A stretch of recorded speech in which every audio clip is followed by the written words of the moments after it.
Graça e paz, queridos irmãos, um ótimo dia, uma ótima segunda-feira. Hoje é 11 de março de 2024 e o nosso devocional diário está em Hebreus, capítulo de número 7. Que capítulo espetacular!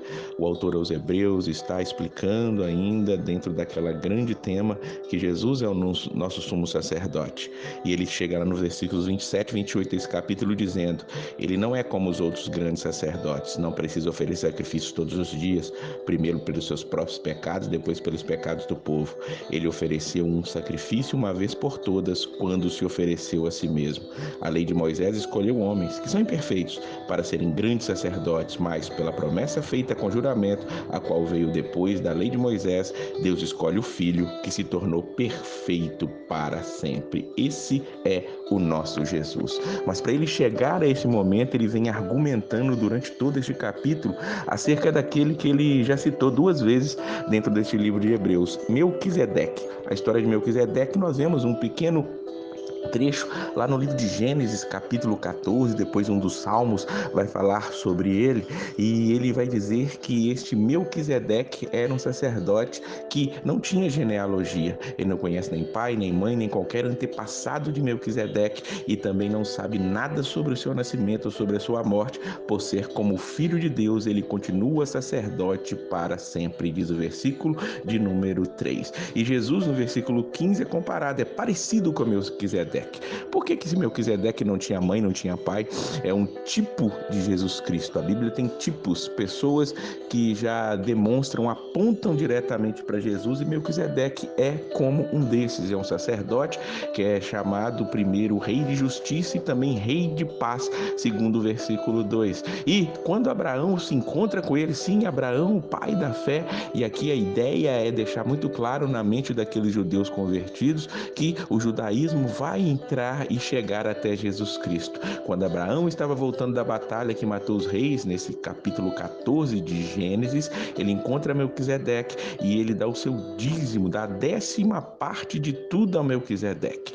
Não, nós vamos ver isso no versículo de número 5. Vamos ver também que o autor está argumentando aqui que, na verdade, as pessoas tinham que trazer os dízimos ao descendente de Abraão, que era Levi. Mas aqui, Abraão, ele dá o dízimo de tudo. E ele chega a dizer que o próprio Levi pagou o dízimo a Abraão. Olha o argumento dele no versículo número 7. Não há dúvida que aquele que abençoa é mais importante do que aquele que é abençoado. E no versículo 9, portanto, quando Abraão pagou a 10ª parte, Levi, cujos descendentes recebem a 10ª parte, também pagou. Ou seja, ali em Abraão, que depois dele nasceria Levi, Levi é um dos bisnetos de Abraão, ele também ali deu dízimo a Melquisedeque. Tudo isso apontando para Jesus Cristo. E ali ele vai receber essa ordem, no versículo 17: você será sacerdote para sempre, na ordem do sacerdócio de Melquisedeque.